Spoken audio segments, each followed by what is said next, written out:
तो मेरी सुंदर सी बगिया को सबसे पहले देख लीजिए, क्योंकि मैं बहुत सारा पौधे हटा दी हूँ और बहुत सारा पौधे अब लगाऊंगी ठंड वाली। सबसे पहले साग सब्जी लगाऊंगी, उसके बाद बेल वाला सब्जी लगाऊंगी। तो मेरा टेरिस देखिए फ्रेंड्स, मेहनत का नतीजा है। और मैं दिन रात धूप में लगी रहती हूँ। जैसे किसान भाई लोग खेत में काम करते हैं, उसी तरह से मुझे फील होता है कि मैं खेत में काम कर रही हूँ, क्योंकि मैं धूप में लगी रहती हूँ टेरिस पे, तो वैसा ही फील होता है।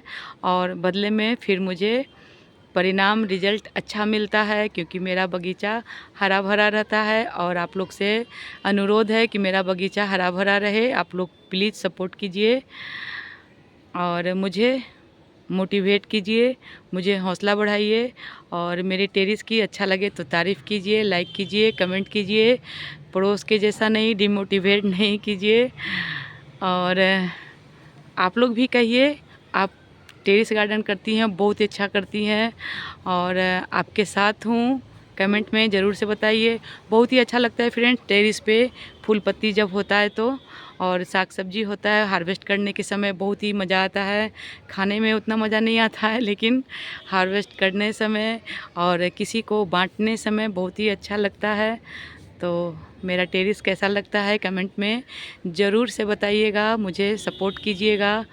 और अब मैं दिखाती हूँ जो छत पे जो कचरा सब उठाई थी, कहाँ पे रखी हूँ, क्या करूँगी इसमें। तो ये देखिए, यहाँ मैं कचरा उठा के इस बोरी में रखी हूँ।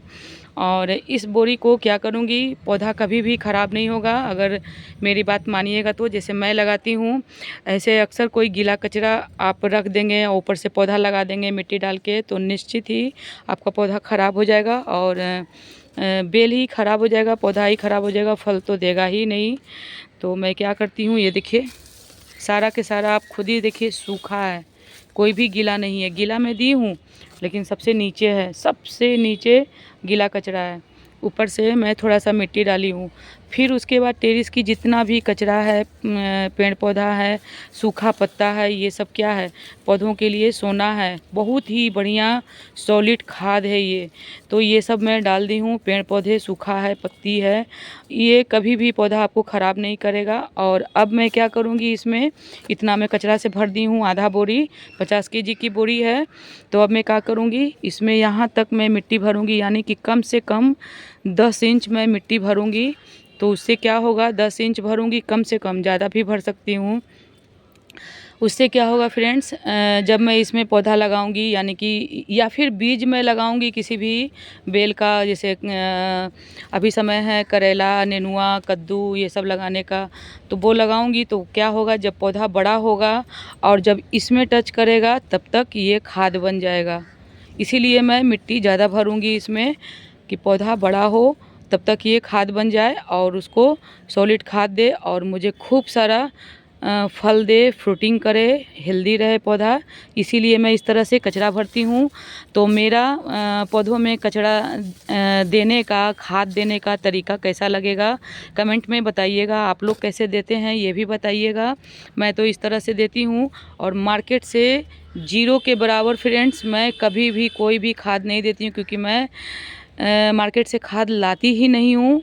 और मैं घर पे ही इसी तरह से तैयार करती हूँ खाद, और यही खाद मैं देती हूँ।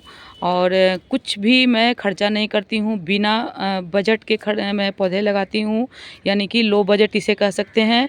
तो आप लोग कैसे खाद देते हैं, घर का खाद देते हैं, मार्केट का खाद देते हैं, या फिर क्या करते हैं, कैसे कचरा डालते हैं पौधे में, ये भी कमेंट में बताइएगा। मेरा तो तरीका ये है, और आप लोग को मेरा तरीका अच्छा लगता है या नहीं, ये कमेंट में ज़रूर से बताइएगा, क्योंकि मुझे पता चले आप लोग कैसे डालते हैं। हो सकता है मैं गलत डालूं, तो कुछ आपसे भी मैं सीख सकूं। तो बहुत कुछ ऐसा है, हम दोनों एक दूसरे से ही सीखते हैं। यूट्यूब पर, फेसबुक पर, दोस्त से, कहीं भी एक दूसरे से ही सीखते हैं। हो सकता है कहीं गलती मैं करती हूँ, कहीं गलती आप करते हैं, तो एक दूसरे को कमेंट करके बता सकते हैं। तो ये देखिए बहुत ही बढ़िया सॉलिड खाद है, ये देख सकते हैं आप। बहुत बहुत बहुत मैं क्या बताऊँ इस खाद के बारे में पौधों के लिए। तो अब मैं इसमें मिट्टी भरूंगी और ये डिकम्पोस्ट होके, ये देखिए बहुत ही हल्का है, और इससे मिट्टी बहुत ही ज़्यादा हल्का भी हो जाता है, एकदम भुरभुरा हो जाता है। तो ये डिकम्पोस्ट जब होगा तो मात्र थोड़ा सा यानी कि 1 केजी या 1.5 केजी के करीब ही बचेगा कचरा। तो डिकम्पोस्ट होगा तो बहुत ही कम होगा, इसीलिए मिट्टी मैं इसमें बहुत ज़्यादा भरूंगी। 10 इंच तो मैं कम बोली हूँ, ज़्यादा भी भर सकती हूँ, तभी पौधा को अच्छा से खाद मिलेगा आने वाले समय में।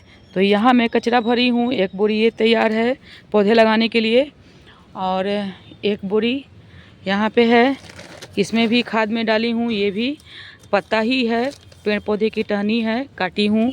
छत वो है, छत पर से पौधे काटी हूँ, छत नहीं काटी हूँ।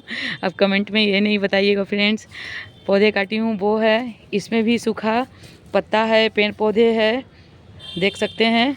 और ये 50 केजी का बोरी है चीनी वाला। मैं मार्केट से राशन लाती हूँ तो राशन वाले भैया को बोल देती हूँ, वो मेरे यहाँ राशन पहुंचा जाते हैं घर पे। मैं उनको लिस्ट दे देती हूँ और उनसे काफ़ी सारा इस तरह के बड़ा बोरी मांग लेती हूँ। उनके पास बहुत सारा बोरी है तो उन्हीं से मांगा हुआ ही ये बोरी है बड़ा वाला। और ये सब बोरी तो चावल की है, चावल मैं मंगाती हूँ मार्केट से, वही चावल की बोरी है। तो ये सब चावल की बोरी है, मेरा ख़रीदा हुआ यानी कि। और ये मैं उनसे मांग लेती हूँ कि भैया दे दीजिएगा बड़ी वाली बोरी, मुझे ज़रूरत है। और उसके बाद अगर नहीं रहता है मेरे पास तो मैं ख़रीदती हूँ इस तरह से। तो मैं कंजूस हूँ फ्रेंड्स। मैं लो बजट में इस तरह से टेरेस गार्डन करती हूँ। लो बजट में टेरेस गार्डन करना किसको किसको पसंद है कमेंट में ये भी बताइएगा। और स्टेरलाइज होने के बाद सभी में मिट्टी डाल दूंगी और बीज लगा दूंगी, पौधे लगा दूंगी। तो ये तरीका कैसा लगा? अच्छा लगा तो प्लीज़ लाइक कमेंट शेयर ज़रूर कीजिएगा। आप लोग कैसे पौधा लगाते हैं, क्या करते हैं, मार्केट से खाद लाते हैं, घर पे बनाते हैं? मुझे इंतज़ार रहेगी आपकी कमेंट की, ज़रूर से बताइएगा। तो मिलती हूँ नेक्स्ट ब्लॉग में, टेरेस ब्लॉग में। तब तक के लिए बाय बाय।